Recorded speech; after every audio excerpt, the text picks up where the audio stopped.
বাঙালি অবাঙালির এই বিভক্তি চাই না। আমরা সবাই বাংলাদেশি, সকল জাতিসত্তার সাংবিধানিক স্বীকৃতিটা চাই।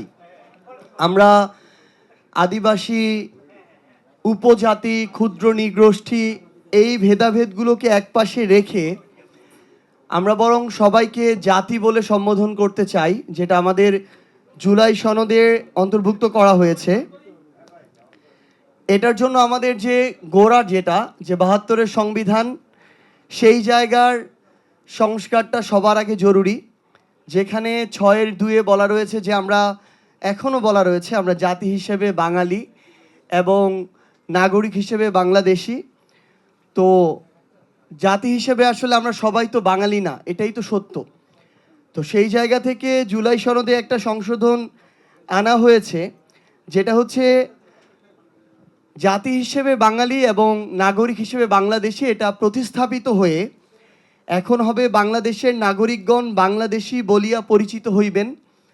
আমরা চাই এই যে গণভোটের রায়ের মধ্য দিয়ে দ্রুত এই সংবিধানের সংস্কারগুলো বাস্তবায়ন হোক এবং আমরা এই যে বিভক্তি, এই বিভক্তিটা আর চাই না।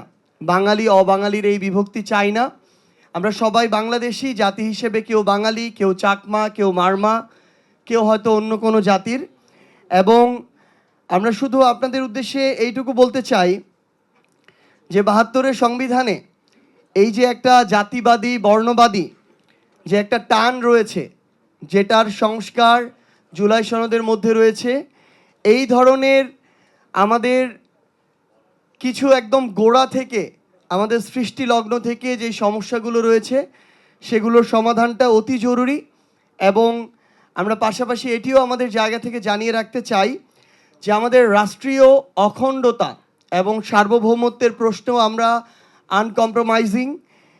এই জায়গায় আমাদের এই যে সাংবিধানিক যে কাঠামো এবং আমাদের যে রাষ্ট্রীয় কাঠামো, এই জায়গাটাতে আমাদের যেমন এই সমস্যাগুলো আমাদের আছে, আবার একই সাথে সমাধানও আছে। আমরা আহ্বান করব সরকার বলি, বিরোধী দল বলি, রাজনৈতিক দল কিংবা যত অংশীদার আছে, আমরা সবাই একসাথে মিলে অন্তত আমাদের এই সার্বভৌমত্ব এবং অখণ্ডতার প্রশ্নে ঐক্যবদ্ধভাবে কাজ করব।